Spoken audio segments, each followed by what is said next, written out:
Hi there, this is taken from my monthly watchlist series. If you want to see the full thing, the link's in the description. Cheers. Sophie takes her new girlfriend B to meet her friends during a storm party, and during a game of bodies, people start getting killed off for real. Ooh, spooky. This is actually one of my most anticipated films of the year due to the great cast and the Scream meets And Then There Were None-esque plot, and thankfully I had so much fun with this. I love a whodunit mystery, and since Knives Out gave the genre a boost, we have seen some really inventive additions. Bodies takes the group of teens from Scream and Bodies takes the group of teens from Scream and puts them in a big spooky mansion a la Agatha Christie. The group we follow are all rich Gen Zs except for Greg. They've learned what the right thing to say is and how to be morally superior during arguments, but are very insincere about their friends' issues. From the marketing, I saw a lot of people worried that this movie would be very anti-woke, lefty, Gen Z, but it definitely seems to be in on the joke rather than laughing maliciously at them. The script isn't criticising socially progressive viewpoints, but those who virtue signal to seem like a better person. The majority of the film takes place during a storm, so the characters are lit by glow sticks or their phones, and are shot with a really shallow focus, which creates a nice spooky atmosphere. But it doesn't become visually repetitive due to the quick pace of the story and the hyperpop soundtrack. This is director Helena Rain's English language debut, and she does a fantastic job, as does the cast assembled. Maria Bakalova is very sympathetic as Bee, as she has to deal with meeting her girlfriend's obnoxious friends. Rachel Sennett is hilarious as Alice. She was previously the Shiva Baby in Shiva Baby, which also has a fantastic script and portrays anxiety really well. She gets the funniest, most memorable lines in the film, and Sennett's delivery is just perfect.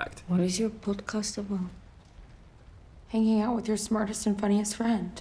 I've mentioned in a previous watch list that Pete Davidson is very natural and watchable in his hangout movies, but this might be his best performance so far. He plays David, who is very jealous that Greg is getting all the attention, and has frequent outbursts showing how insecure and aggressive he really is. Of course, a whodunit all depends on the reveal of the killer. Either it makes no sense and the film crumbles like a delicious apple crumble, or it makes the plot make sense and brings everything together, like the ingredients of a delicious apple crumble. But I can't discuss a whodunit without revealing whodunit, so here's a spoiler warning. I'm going to say who the killer is. I'm going to do it now. The killer is 3, 2, 1, no one.